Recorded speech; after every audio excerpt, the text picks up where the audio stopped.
It's devastating to not be able to express yourself in the way that you want to, and to be forced to do things you don't want to do.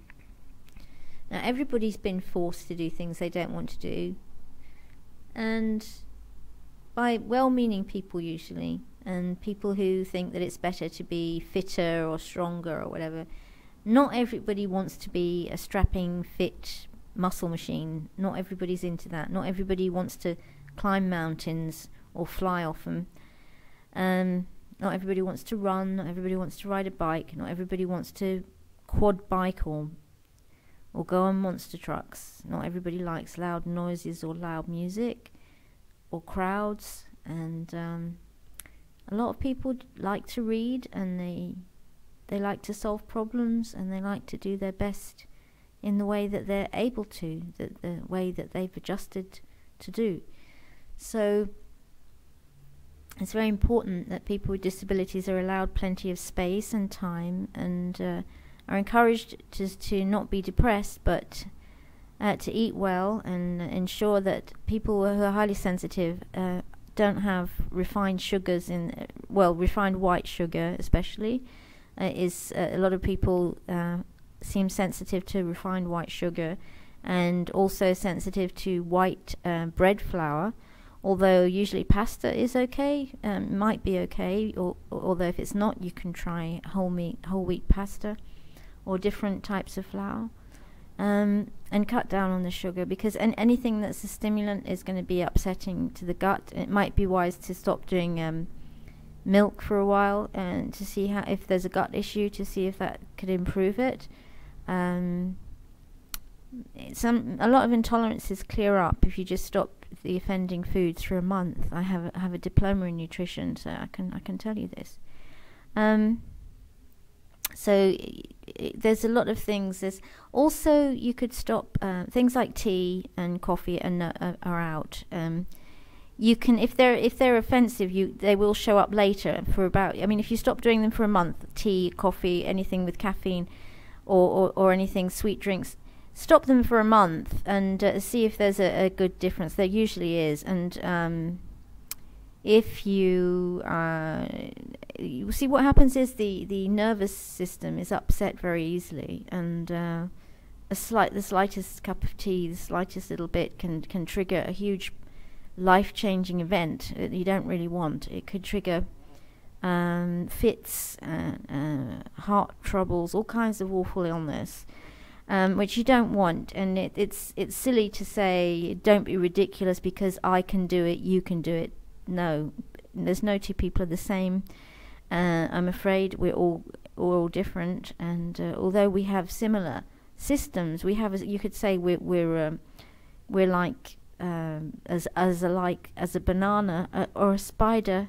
You know, the fact that we're alive doesn't make us brothers or sisters. I guess in a way it does. We're brothers and sisters in oxygen, okay, but we're different. Our perceptions are different. I see differently to most people. I'm more sensitive to light than other people, and it's called scotopic sensitivity syndrome. Check it out. I don't know whether it's a nonsense or regarded as a nonsense syndrome, but I certainly seem to have it. It just what happens is, with light, very bright light, there's lots and lots of shadows, an awful lot of shadows, and the only way you can tell the difference is by wearing the proper sunglasses or shades that of the right colour. For me, it's brown or grey that work best, or a violet, sort of pale violet colour works well.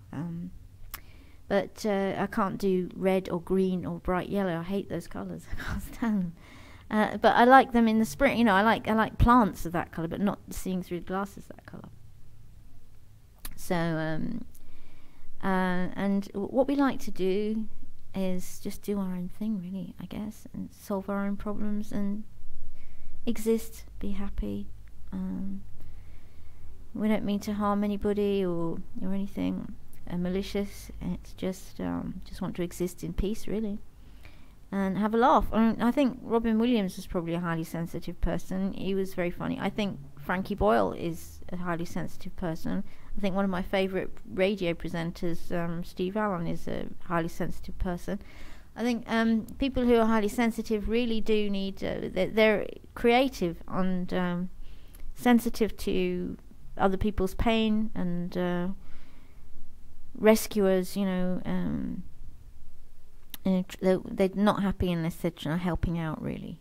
And it's a natural thing to want to serve. It just is an innate thing with highly sensitive people. I think they just want to help and just want to be useful. It's a kind of drive or intuition that's just there from birth, I guess, that you just want to help people. You just want to help, it's like natural born do-gooders, I suppose, but realists at the same time. We're not afraid to look at everything and look at everything again, and look at fact and logic, and you'll find a lot of us interested in science and geeky and nerdy people, especially into medicine, because we're a bit hypochondriac at times, and that can be a family thing, I guess. But when you're aware of the biology and the medicine behind it, and you still don't know the answers, and it's a bit strange. So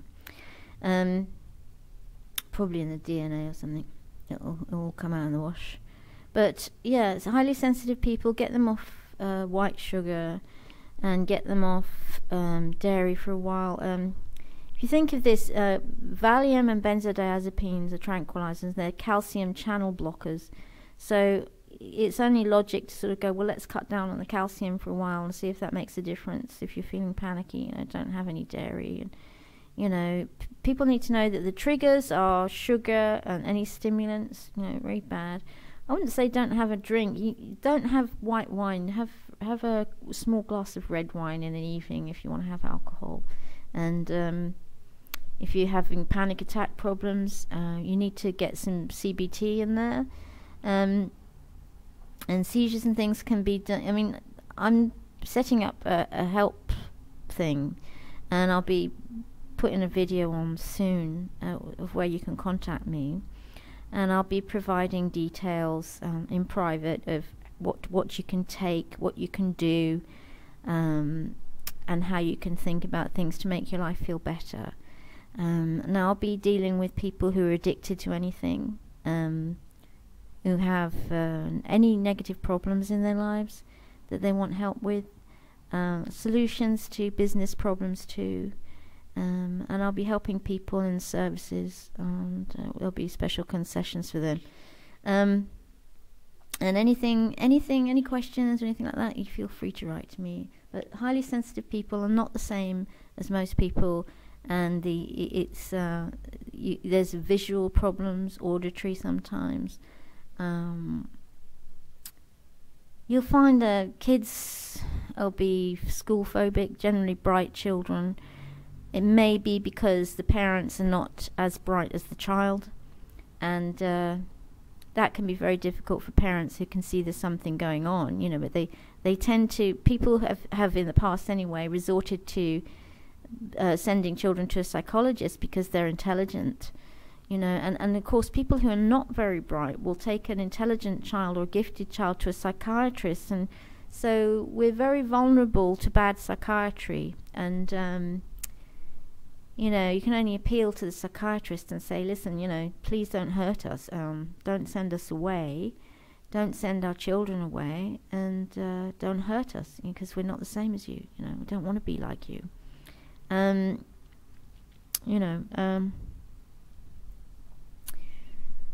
think once children are allowed to blossom and bloom and become who they want to, then they're perfectly capable of solving their own problems and finding a way of living that's joyful and nice for them. And the thing to do is, if you're a control freak or you're too concerned, don't be afraid to communicate, communicate with the person involved. Don't make them feel like an alien. Write to them and talk to them, approach them, talk to them, write to them, call them, text them, be in touch, because they're loving, beautiful people, and you want to be in touch with them. You want them in your life because they're loyal, but they're always going to tell you the truth, like little kids do. Highly sensitive people are very honest, and people with autism or Asperger, high functioning autism, or learning disabilities are generally very, very truthful, very, very honest and very truthful. They've got no reason to lie. So please bear that in mind, and just be kind. Thanks.